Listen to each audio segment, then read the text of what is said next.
práctica de la aceptación de sí mismo. La autoestima es imposible sin aceptación de sí mismo. De hecho, está tan estrechamente vinculada a la autoestima que en ocasiones las ideas se confunden, pero tienen un significado diferente y hay que comprender lo específico de cada una. Mientras que la autoestima es algo que experimentamos, la aceptación de sí mismo es algo que hacemos. Formulado de manera negativa, la aceptación de mí mismo es mi negativa a permanecer en una relación de confrontación conmigo mismo. Este concepto tiene 3 niveles de significación, que vamos a examinar por orden. El primer nivel. Aceptarse a sí mismo es estar de mi lado, estar para mí mismo. En el sentido más básico, la aceptación de sí mismo se refiere a una orientación de la valoración de mí mismo y del compromiso conmigo mismo resultante del hecho de que estoy vivo y soy consciente. Como tal, es más primitiva que la autoestima. Es un acto de afirmación de sí mismo prerracional y premoral. Una especie de egoísmo natural que es un derecho innato de todo ser humano y contra el que, sin embargo, tenemos la potestad de obrar y anular. Algunas personas se rechazan a sí mismas a un nivel tan profundo que no podrán comenzar ninguna labor de crecimiento hasta abordar este problema. Si no se aborda, no funcionará ningún tratamiento. No podrá integrarse adecuadamente ningún aprendizaje nuevo, ni se harán progresos significativos. Los psicoterapeutas que no comprenden este problema o no detectan su presencia se preguntarán perplejos por qué algunos clientes, incluso después de años de terapia, no muestran mejora importante alguna. La aceptación de mí mismo es mi negativa a estar en una relación de confrontación conmigo mismo. Una actitud de aceptación básica de sí mismo es lo que espera suscitar un psicoterapeuta eficaz en una persona con el más bajo nivel de autoestima. Esta actitud puede inspirar a una persona a enfrentarse a lo que más necesita encontrar sin derrumbarse en el odio a sí misma, sin rechazar el valor de su persona o abandonar la voluntad de vivir. Supone una declaración como esta: elijo valorarme a mí misma, tratarme a mí misma con respeto, defender mi derecho de existir. Este acto primario de autoafirmación es la base sobre la que se desarrolla la autoestima. Puede permanecer latente y despertarse súbitamente. Puede combatir en defensa de nuestra vida, incluso cuando estamos abrumados de desesperación. Cuando estamos al borde del suicidio, puede hacernos descolgar el teléfono y pedir ayuda. Desde lo más profundo de la ansiedad o la depresión, puede llevarnos al consultorio de un psicoterapeuta. Después de haber soportado años de abusos y humillación, puede llevarnos finalmente a exclamar: no. Cuando todo lo que deseamos es tumbarnos y morir, puede impulsarnos a empezar a actuar. Es la voz de la fuerza de la vida. Es el egoísmo en el sentido más noble de la palabra. Si permanece en silencio, la primera baja es la autoestima. El segundo nivel.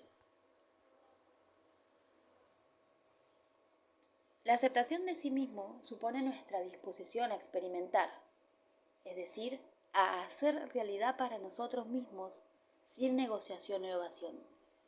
Que pensemos, que pensamos, sentimos que sentimos, deseamos que deseamos, hemos hecho lo que hemos hecho y somos lo que somos. Es la negativa a considerar cualquier parte de uno mismo, nuestro cuerpo, nuestras emociones, pensamientos, actos, sueños, como algo ajeno, algo distinto a mí. es nuestra disposición a experimentar en vez de a desautorizar cualesquiera hechos de nuestro ser en un momento particular, a pensar nuestros pensamientos, tener nuestros sentimientos, a estar presente a la realidad de nuestra conducta.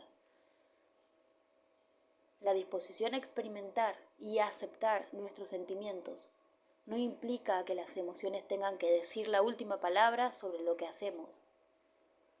Hoy puedo no estar de buen ánimo para trabajar. Puedo reconocer mis sentimientos, experimentarlos, aceptarlos y luego ir a trabajar. Trabajaré con una mente más despejada, porque no he comenzado el día engañándome a mí mismo.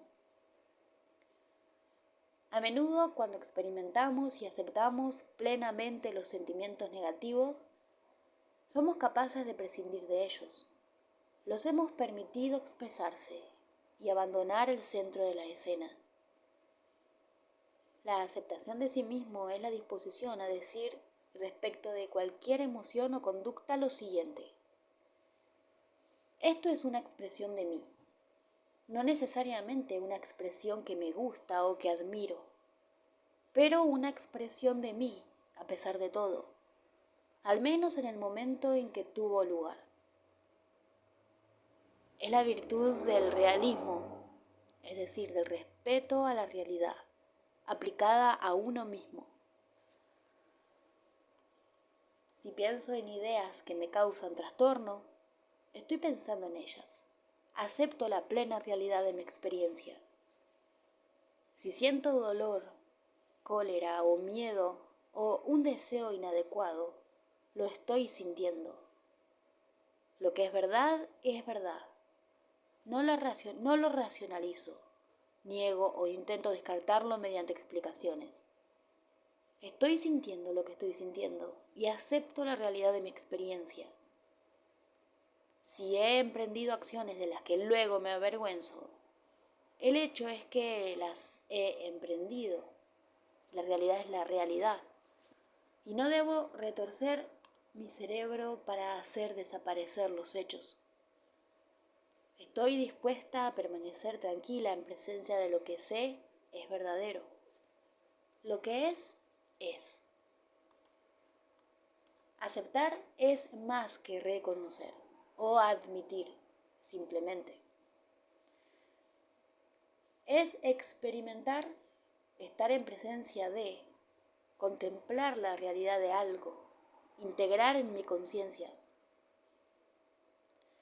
Tengo que abrirme y experimentar plenamente las emociones no deseadas, y no solo reconocerlas superficialmente.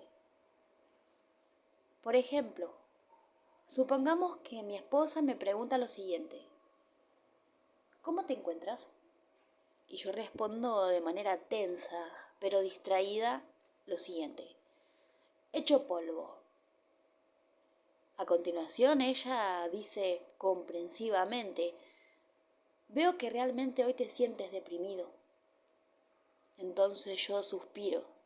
La tensión empieza a aflorar de mi cuerpo y con un tono de voz totalmente diferente, la voz de alguien que es sincero consigo mismo, digo lo siguiente: sí, me siento mal, realmente fatal.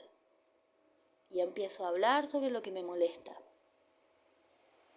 Cuando, con el cuerpo en tensión, para resistirme a la experiencia de mis sentimientos, respondí hecho polvo, estaba negando mi emoción a la vez que la estaba reconociendo. La respuesta comprensiva de mi esposa me ayudó a experimentar lo que despejó el camino para empezar a aflorarla. El experimentar nuestros sentimientos tiene un poder curativo directo. Puedo reconocer un hecho y avanzar con tanta velocidad que solo me imagino que practico la aceptación de mí mismo. Realmente estoy practicando la negación y el autoengaño. Supongamos que mi jefa está intentando explicarme por qué algo que he hecho en mi trabajo fue una equivocación. Me habla de manera benévola y sin recriminaciones. Y sin embargo yo me muestro irritable, impaciente y deseo que deje de hablar y se vaya. Mientras ella habla, me siento obligado a afrontar la realidad de haber cometido un error. Cuando ella se va, puedo desterrar la realidad de mi conciencia. He admitido mi error. ¿No basta con esto? Lo que aumenta la probabilidad de que cometa el error u otro parecido de nuevo. La aceptación de sí mismo es la condición previa del cambio y el crecimiento. Así pues, si me enfrento a un error que he cometido, al aceptar que es mi error, soy libre de aprender de él y de hacer mejor las cosas en el futuro. No puedo aprender de un error que no puedo aceptar haber cometido. No puedo perdonarme una acción que no reconozco haber realizado. Si me niego a aceptar que a menudo vivo de manera no consciente, ¿cómo voy a aprender a vivir de manera más consciente? Si me niego a aceptar que a menudo vivo de forma irresponsable, ¿cómo voy a aprender a vivir de forma más responsable? Si me niego a aceptar que a menudo vivo pasivamente, ¿cómo voy a aprender a vivir de manera más activa? No puedo vencer un temor cuya realidad niego. No puedo corregir un problema relativo a la forma de relacionarme con mis socios si no admito que existe. No puedo cambiar unos rasgos que insisto en no poseer. No puedo perdonarme una acción que no reconozco haber realizado. En una ocasión, una cliente se enojó conmigo cuando intenté explicarle estas ideas. ¿Cómo espera que acepte mi abismalmente bajo nivel de autoestima?, me preguntó indignada. Si usted no acepta la realidad de donde se encuentra ahora, respondí, ¿cómo se imagina que puede empezar a cambiar? Para comprender esta idea debemos recordarnos que el aceptar no significa necesariamente apreciar, disfrutar o condonar. Puedo aceptar lo que existe y estar decidido a evolucionar a partir de ahí. Lo que me deja paralizado no es la aceptación, sino la negación. Si no puedo aceptarme a mí mismo, no puedo estar verdaderamente para mí mismo. No puedo levantar la autoestima. El tercer nivel. La aceptación de sí mismo conlleva la idea de compasión, de ser amigo de mí mismo. Supongamos que he hecho algo que lamento, o de lo cual estoy avergonzado y por lo que me reprocho. La aceptación de sí mismo no niega la realidad, no afirma que sea en realidad correcto lo que está mal, sino que indaga el contexto en el que se llevó a cabo una acción. Quiere comprender el porqué. Quiere conocer por qué algo que está mal o es inadecuado se consideró deseable o adecuado o incluso necesario en su momento. El interés en actitud de aceptación y compasión no fomenta la conducta no deseada, sino que reduce la probabilidad de que acontezca. No comprendemos a otro ser humano cuando solo conocemos que lo que hizo está mal, es descortés, destructor o cualquier otra cosa. Necesitamos conocer las consideraciones internas que motivaron la conducta. Siempre hay algún contexto en el que las acciones más ofensivas pueden encontrar su propio sentido. Esto no significa que se justifiquen, sino solo que pueden ser comprensibles. Yo puedo condenar una acción que he realizado y tener aún un interés compasivo por los motivos que me llevaron a ella. Aún puedo ser amigo de mí mismo. Esto no tiene nada que ver con disculpar, racionalizar o evitar la responsabilidad. Una vez que asumo la responsabilidad de lo que he hecho, puedo avanzar a un nivel más profundo, ir al contexto, Un buen amigo puede decirme, esto ha sido indigno de ti. Ahora dime, ¿qué te hizo creer que era una buena idea o al menos una idea defendible? Esto es lo que puedo decirme a mí mismo. He comprobado tanto con mis clientes como conmigo mismo que este tipo de interés en actitud de aceptación y compasión no fomenta la conducta no deseada, sino que reduce la probabilidad de que acontezca. Igual que cuando tenemos que censurar o corregir a otras personas, desearíamos hacerlo de forma que no dañe su autoestima, pues la conducta futura estará determinada por el concepto de sí mismo. Deberíamos tener también esta misma benevolencia para con nosotros mismos. Esta es la virtud de la aceptación de uno mismo. Un ejercicio. A fin de presentar a los clientes la idea de aceptación de sí mismo, a menudo me gusta comenzar con un sencillo ejercicio. Con él puedo proporcionar una experiencia de aprendizaje profunda. Póngase frente a un espejo de gran tamaño y mírese la cara y el cuerpo. Perciba sus sentimientos a medida que se observa. Le estoy pidiendo que preste atención no a su indumentaria o a su maquillaje, sino a usted. Fíjese si esto es difícil o le hace sentirse incómodo. Conviene hacer este ejercicio desnudo. Probablemente le gustarán algunas partes de lo que ve más que otras.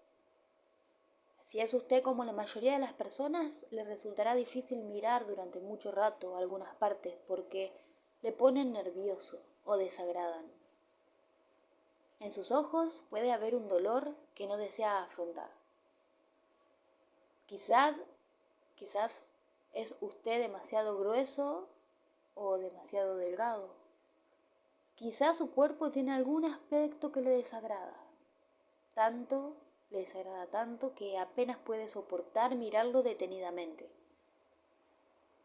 Quizá aprecie signos de la edad y no pueda soportar vincularse a las ideas y emociones que despiertan estos signos. El impulso es entonces la huida, la evitación de la conciencia, el rechazo, la negación o el extrañamiento de aspectos de uno mismo. Además, y a título de experimento, le pido que permanezca atento a su imagen en el espejo durante unos instantes más y se diga a sí mismo, sean cuales sean mis defectos o imperfecciones, me acepto sin reservas y completamente. Esté muy atento, respire profundamente y dígase esto una y otra vez, durante 1 o 2 minutos sin apresurarse. Permítase experimentar plenamente el significado de sus palabras. Puede hallar que empieza a protestar de sí mismo. Pero no me gustan determinadas cosas de mi cuerpo, ¿cómo puedo aceptarlas sin reservas y completamente? Pero recuerde que aceptar no significa necesariamente gustar. Aceptar no significa que no podamos imaginar o desear cambios o mejoras. Significa experimentar, sin negación o evitación, que los hechos son los hechos. En este caso significa aceptar que la cara y el cuerpo reflejados en el espejo son su cara y su cuerpo, y que son lo que son. Si persiste y se entrega a la realidad de lo que existe, si se entrega a la conciencia, que es lo que en definitiva significa aceptar, puede percibir que ha empezado a relajarse un poco y quizás a sentirse más cómodo consigo mismo y más real. Aun cuando pueda no gustarle o disfrutar de todo lo que ve cuando se mira al espejo, aún es capaz de decir, en este momento ese soy yo, y no niego ese hecho, lo acepto. Eso es respeto hacia la realidad.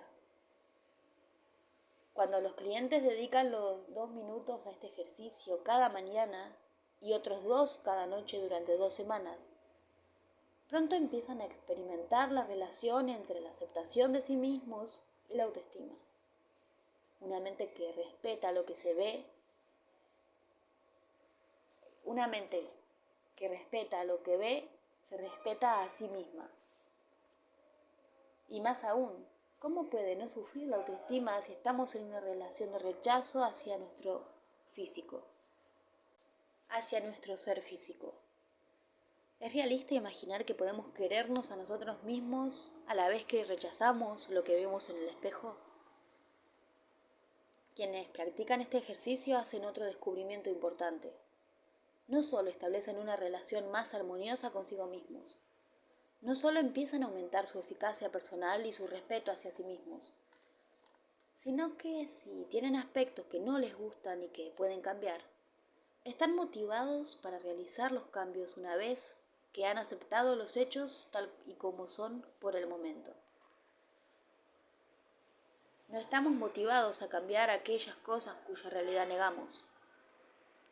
Y en relación a aquellas cosas que no podemos cambiar, cuando las aceptamos, nos volvemos más fuertes y centrados.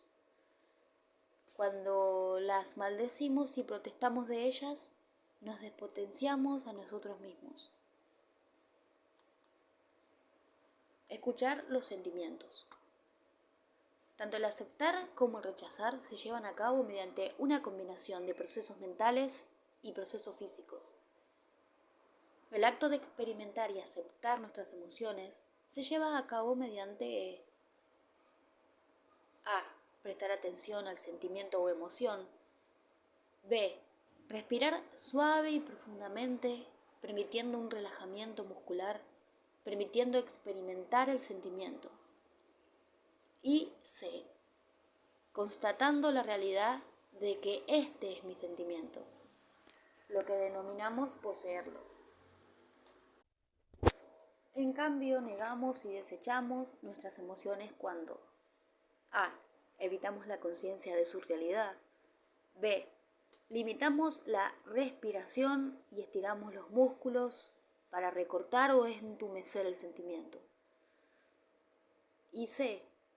Cuando nos disociamos de nuestra propia existencia, en cuyo estado a menudo somos incapaces de reconocer nuestros sentimientos. Cuando nos permitimos experimentar nuestras emociones y aceptarlas, en ocasiones esto nos permite pasar a un nivel de conciencia más profundo, en el que la información importante se presenta por sí misma. Un día una cliente empezó a reprocharse a sí misma por estar enojada con su marido ante el hecho de que tenía que realizar un viaje de negocios de 2 semanas. Se tildaba de irracional, se llamaba estúpida, se decía que era ridículo sentirse así, pero su enojo persistía. Nadie se ha liberado a sí mismo o ha liberado a otros de una emoción no deseada, proliferando insultos o pronunciando una conferencia moralizante. Le pedí que describiese su sentimiento de enojo, que describiese en qué parte lo experimentaba y cómo lo sentía exactamente. Mi objetivo era hacerle tener el sentimiento de manera más profunda. Enojada e irritada por mi petición, me preguntó: ¿qué bien me reportará esto?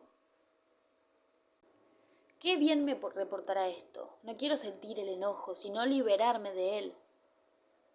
Yo insistí y gradualmente ella empezó a describir sensaciones de tensión en el pecho y un fuerte nudo en el estómago. A continuación exclamó: me siento indignada, ultrajada, siento esto. ¿Cómo puede hacerme esto? A continuación, y para su asombro, el enojo empezó a disolverse y en su lugar surgió otra emoción, la ansiedad. Le pedí que experimentara esa ansiedad y la describiese. Y de nuevo su primera respuesta fue protestar y preguntar: qué bien iba a reportarle esto. La llevé a experimentar la ansiedad, a sumergirse en ella, a testimoniarla, describiendo todo lo que podía percibir y descubrir si quizá le decía algo a ella. «Dios mío», gritó, «tengo miedo de quedarme sola». De nuevo empezó a censurarse a sí misma. «¿Qué soy, una niña? ¿No puedo quedarme sola 2 semanas?» Le pedí que profundizara más en el miedo a estar sola. De repente me dijo: «Tengo miedo a lo que puedo hacer cuando él se va. Ya sabe, otros hombres. Puedo tener relaciones con otro hombre. No confío en mí». Por entonces ya se había desprendido del enojo, se había disuelto la ansiedad y se había disipado el miedo a la soledad. Sin duda subsistía un problema que afrontar, pero ahora, como había sido admitido en la conciencia, era capaz de afrontarlo.